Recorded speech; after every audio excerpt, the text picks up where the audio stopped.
Hey guys, this is Jam from JeromeMacheta.com and today mag-unbox naman tayo at mag-hands-on ng bagong phone, tablet, a phablet. What is this tablet? It's this Cherry Mobile Superior Endeavor. This is a 7-inch tablet powered by Broadcom processor. It's quad-core Broadcom processor, by the way. Ang interesting dito is meron siyang dual SIM, meron din siyang 1.2 GHz quad-core processor from Broadcom. It has 4 GB of internal storage, a gig of RAM, Wi-Fi, I'm not sure with Bluetooth. There's a 7-inch HD capacitive touch panel, that's the display. It's powered by Android 4.2 Jelly Bean, and meron din siyang 3G since dual SIM siya. And meron din siyang 8 megapixel autofocus camera with flash, great for flash. And then corny ko, no? And then merong 2 megapixel na front camera. So, ano po bang naantay natin? Baliktad pala yung pagpapakita ko sa inyo, nakakainis yun. So, this is the Cherry Mobile Superior Endeavor. So, tara, i-unbox na natin and hands-on ang phablet, tablet, whatever you want to call this, the Cherry Mobile Superior Endeavor. Okay guys, so hello again, and this is the Cherry Mobile Superior Endeavor powered by Broadcom processor, a quad-core Broadcom processor with USB OTG na may dual SIM at Android 4.2 Jelly Bean. Ang cool, diba? Kasi nandun yung, well, corny ko. Anyway, tuloy na natin ang pag-unbox ng Superior Endeavor. So, here's the Cherry Mobile Superior Endeavor. It's a tablet. Oh, it looks like a phone. Mamaya natin pag-usapan kung ano meron dito and kung ano masasabi ko dahil may kamukha siya sobra. So mamaya natin pag-uusapan yan, mga brothers and sisters. So sa loob, what's this? Oh, okay. So it's a siyang USB to micro USB charger. With okay, manipis siya. Sobrang nipis niya. Siguro for portability, kasama to doon sa mga libre ng Cherry Mobile Superior Endeavor yan. So pwede rin siguro siyang keychain, pero yeah, mamaya natin titignan to. Mamaya na natin tignan to. Well, actually hindi na natin titignan niya kasi micro USB lang siya. And then we have the charger, of course, charger na may, wait, buksan natin yung charger. Okay, so tingnan natin kung ilan. So, ayon sa charger, 1,000 milliamperes. That's 1 ampere. Milliampere Ayan. So, mamaya na yan. Dito na yan. And then, we have earphones. Okay, so may earphones tong tablet na to. Kasi phablet siya. Tablet. And then, of course, we have the micro USB to USB. And, of course, the manual. Who cares about the manual? Okay, so let's get back to the Cherry Mobile Superior Endeavor. And ilang beses ko na pinaulit-ulit ko sinasabi to. Ito pinaka-favorite kong part ng unboxing, ang pagtanggal ng plastic. That was really good.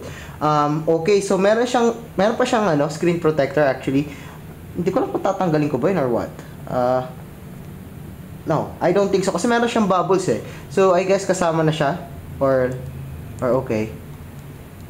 Okay, so yun na yung mismong libre niya screen protector ng Cherry Mobile Superior Endeavor. Pero di ko na siya tatanggalin, so para hindi siya magasgasan. Para hindi na natin gasgasan. So binuksan ko na siya kanina. Actually, yan. So tinest ko kasi siya kanina. Let's see if yung brightness niya. Brightness. Yan. So, babaan natin ang todo. So, I guess kita nyo na. So, before tayo maggala-gala dito sa software ng Cherry Mobile Superior Endeavor, whatever you want to call this. So, ipakita ko muna sa inyo kung ano meron dito. Well, dito sa likod, makikita nyo ang, well, mukha siyang Samsung Galaxy S4 na pinalaki. Giant Samsung Galaxy S4. Ulitin ko, Giant Samsung Galaxy S4. And then, meron siyang pattern na parang S4. Look.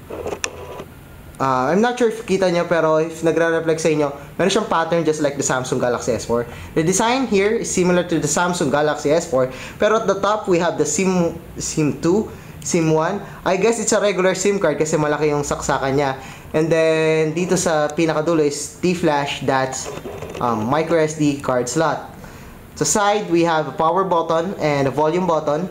And then dito, we have a microphone. Sa taas, micro USB 3.5mm audio jack. And sa baba is the speaker grill. Okay, so, okay, speaker grill. Okay, not that bad. And then, yeah, recovery. No, it's not a microphone, ano. It says recovery, so probably, reset button siya. So, pag tinusok siya, magre-reset. And then here, so, buksan na natin. Oh, by the way, sa unahan, we have, well, let's focus it again. We have a front camera here, and then a earpiece para sa mga tawag. Okay, so, yeah. Well, it's a quad-core processor, pero hindi siya katulad ng smooth ng other quad-core processor. Remember, it's an HD display, so it's not full HD, so I was expecting na medyo mas smooth pa siya. And then, meron din siyang Android 4.2.2 na version. Hindi siya gano'ng ka-smooth, actually. Nakakapagtaka, hindi siya sobrang smooth. Inside, we have a lot of apps. We have FM radio. Okay, we have FM radio. We have Pinoy App Store. Okay, what's SDK? No SIM. I need a SIM card. Okay, wala ko SIM card right now. Then, e-warranty, gallery. So, let's see. Gallery, the camera. Let's see. Okay, yes.